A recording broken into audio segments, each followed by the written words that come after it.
Educational Information and Communication Technology presents Educational Satellite Television Programs.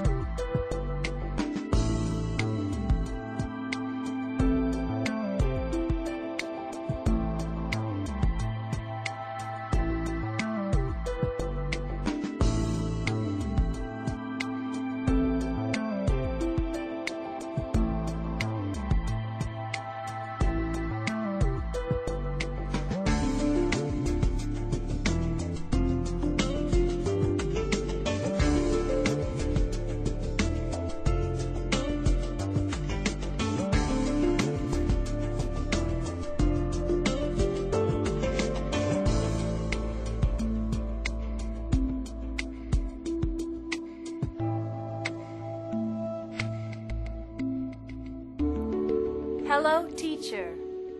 Hello, students. Welcome to our next lesson on the valence bond theory. Previously, we discussed the overlap of atomic orbitals in covalent bond formation. We learned that there are several types of atomic orbital overlap that lead to covalent bond formation. We looked at SS overlap and SP overlap, which form sigma bonds. We also looked at two different types of PP overlap, including linear and parallel overlap. Linear overlap creates a sigma bond, whereas parallel overlap creates pi bond. In today's lesson, we will explain the term hybridization. We will also show the process of hybridization that is involved in some covalent molecules. The valence bond theory uses the concept of hybridization. Hybridization is the overlap or blending of s, p, and d orbitals to explain bond formation. When applying the valence bond method to the ground state electron configuration of carbon, for example, we can assume that the filled 1s orbital will not be involved in the bonding. We can then focus our attention on the valence shell orbitals. As you can see, there are two unpaired electrons in the 2p subshell in this ground state configuration. By overlapping the two unpaired electrons from two hydrogen atoms with the two unpaired electrons of carbon, we can predict the simplest hydrocarbon molecules to be methylene, or CH2. However, since this molecule does not follow the octet rule, we might question its existence. And, in fact, methylene is not a stable molecule. The simplest stable molecule is methane, or CH4. To account for this, an orbital diagram is needed that shows 4 unpaired electrons in the valence shell of carbon, as you see here. This requires 4 bonds, and thus 4 atoms of hydrogen. In order to get this diagram, imagine that one of the 2s electrons is moved to the empty 2p orbital. In order to excite the 2s electron into moving to the higher energy level, energy needs to be absorbed. The resulting excited state electron configuration has more energy than the configuration in the ground state. According to valence bond theory, the 1,2s and the 3,2p orbitals of a carbon atom blend together to create 4 new orbitals. These new orbitals are equal to one another in terms of shape and energy, but they point in different directions with equal hydrogen-carbon-hydrogen bond angles. This blending is referred to as hybridization. The resulting orbitals are called hybrid orbitals. Students, it is important to note that this is a hypothetical process, not one that is actually visible. This process can be carried out as a quantum mechanical calculation. In a moment, several sentences will appear on the screen, one at a time. Please read each sentence carefully and determine whether each statement is true or false. If it is false, please explain why. You may begin now. Students, let's get ready. Begin.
Time's up! Let's get back to our lesson. Hello again, students. Were you able to determine which sentences are true and which are false? Let us go through them together. Sentence A is false. According to valence bond theory, the 1,2s and the 3,2p orbitals of a carbon atom blend together to create 4 new orbitals. Sentence B is also false.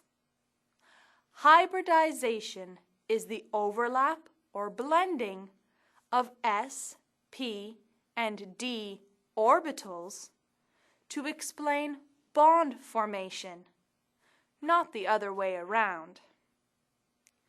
Sentence C is true. Hybridization is a hypothetical process. It is not something that can be observed. Sentence D is false. In order to excite the 2s electron to the higher energy level, energy needs to be absorbed. If your answers were the same as these, then you are correct.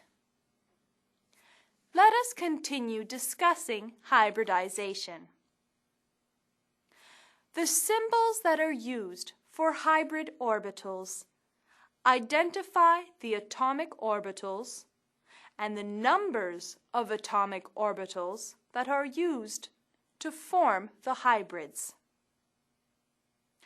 In hybridization scheme, the number of new hybrid orbitals is equal to the total number of atomic orbitals that are combined. So, what is hybridization used for? It is a convenient method of predicting and describing the shapes of molecules. However, it does not explain why molecules have a certain shape. Students, let us do an activity. We have already discussed hybridization using carbon atoms as an example. Describe how carbon and silicon would differ with regard to the types of orbitals available for hybridization. Please write your answer on a piece of paper, and I will see you in a few minutes. Students, let's get ready. Begin.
Time's up!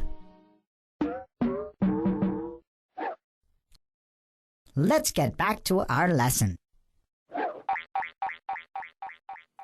Welcome back, students.